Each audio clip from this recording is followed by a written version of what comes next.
Nagbabalik po tayo dito sa EDSA Southbound sa pagitan po ito ng EDSA Buendia at EDSA Ayala. Nagpapatuloy nga po ang malawakang EDSA Rehabilitation at ngayon po nakikita natin ang bagong aspaltong bahagi ito ng EDSA at ngayon din ang mas pinalawak na sidewalk.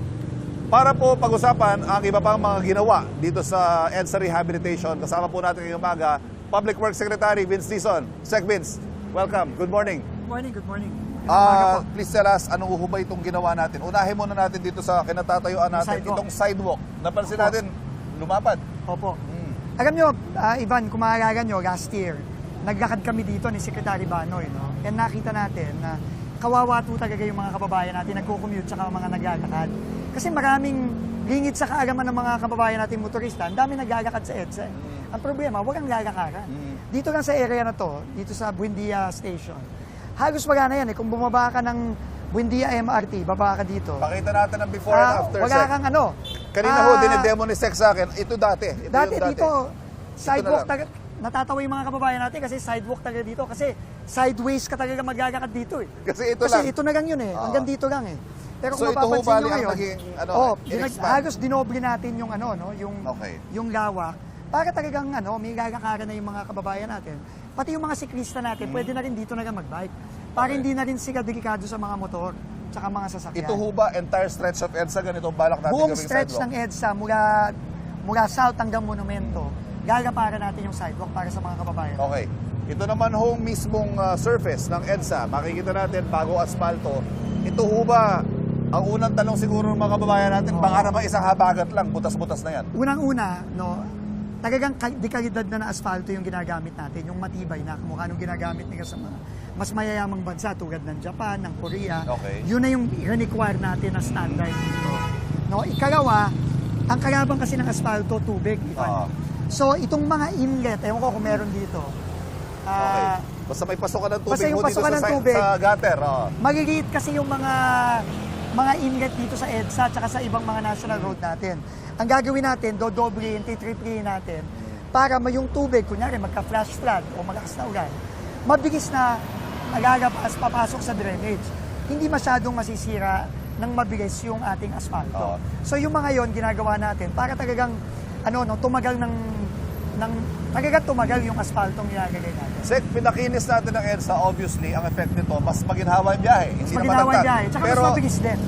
paano ho sa bibilis? Since mas marami ho yung mga sasakyan at talagang yung capacity ng EDSA limitado na. Hindi, bibilis siya kasi dati lubak-lubak eh. Okay. Dati, lahat naman tayo dumadaan dito eh. So, pero ang importante talaga, ang makakapagpaluwag sa EDSA, yung mass transport. Okay. So, kailangan talagang padamihin pa natin yung mga bus sa busway natin, Okay. padamihin natin yung train natin sa MRT na kaya namang gawin ng DOTR at Alright. gagawin naman. So, pero ang importante din, yung mga motorista natin, conveniente din yung biyahe nila. Okay. At may iwasan natin yung mga pagtagal ng tubig at yung pagbabaha. Sek, tanong ko na rin, on a more macro perspective, medyo nagkaroon ho ng slowdown sa public works, sa infrastructure projects because of the corruption scandal.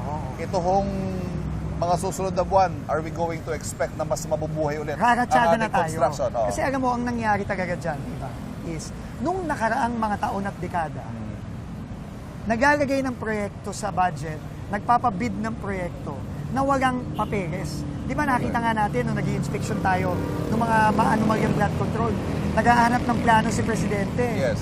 Walang maiproduce na plano. Kasi nga hindi ganun ang ginagawa.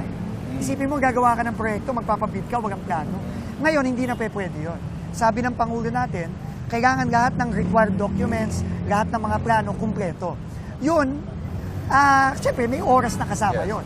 No? Pero masisigurado natin ngayon na maayos ang pagbibid natin, maayos ang budgeting. Okay. Pero yan, natapos na yan lahat. Ngayon, ratsada na tayo. Tuloy-tuloy Nabanggit na tayo. natin yung mga kickback na yan. Sagutin po natin yung issue, Sec. Nabuhay huhulit. Binuhay ni Senator Alan Peter Cayetano yung naging construction ng New Clark City when you were BCDA chairman. Ano ho pasasabi ni Rito?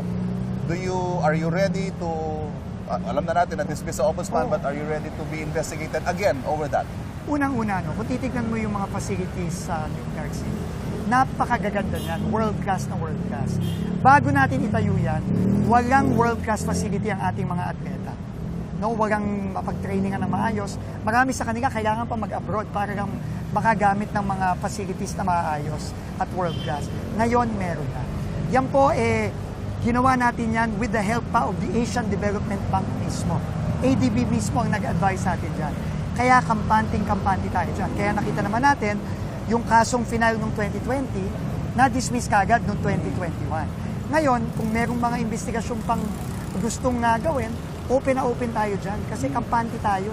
At magakas ang loob nating depensahan yan.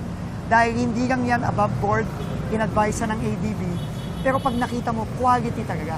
In fact, ganyan dapat ang binibigay nating mga facility sa ating mga kababayan. Yung dekalidad talaga. Anything you want to say to Senator Cayetano? Ay, hindi, wala po. Ako po, kung ano po ang gagawin ng ating ombudsman ng NBI, open po tayo dyan.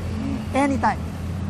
One last point. Kailan ho natin maaasahan na ang EDSA, ganito na lahat, pati yung mga sidewalk? Opo, ongoing na po yung phase 2 natin mula Guadalupe, Orense hanggang Monumento. So ngayon po, nagtatrabaho na po tayo sa Monumento side. Kanina po, in-inspection ko yung bandang Boni papunta ng Shaw Boulevard. Nag-aayos na rin tayo dyan. By next year, tingin ko tapos na to. At kagaya ng sinabi mo, pati itong sidewalk, ang buong EDSA, kung ano yung nakikita ng mga kababayan natin dito ngayon, ganito ang magiging sidewalk ng buong EDSA. One last point, Sec Vince. Kausapin niyo po mga kababayan natin. Can you give them the assurance? Can you tell them with a straight face na lahat ho ng mga proyekto ngayon ng Public Works, wala nang Yan po ang focus-focus? ma-assure natin ng mga kababayan natin. Kasi talagang binabantayan natin at makikita po nila sa trabaho. Ngayon po makikita natin, halimbawa po, no, yung mga inayos nating mga drainage at flood control sa GR Araneta. Ang mga kababayan po mismo natin ang nagsasabi na konti na lang ang pagbaha doon. Dati hanggang gampas tao dyan. So ganun pong klase ang mga proyekto na gustong mangyari ng ating Pangulo. Na kapag, sabi nga niya, kapag ginamit ng tama at hindi ninanakaw ang pondo, nagbibinipisyo talaga ang mga kababayan.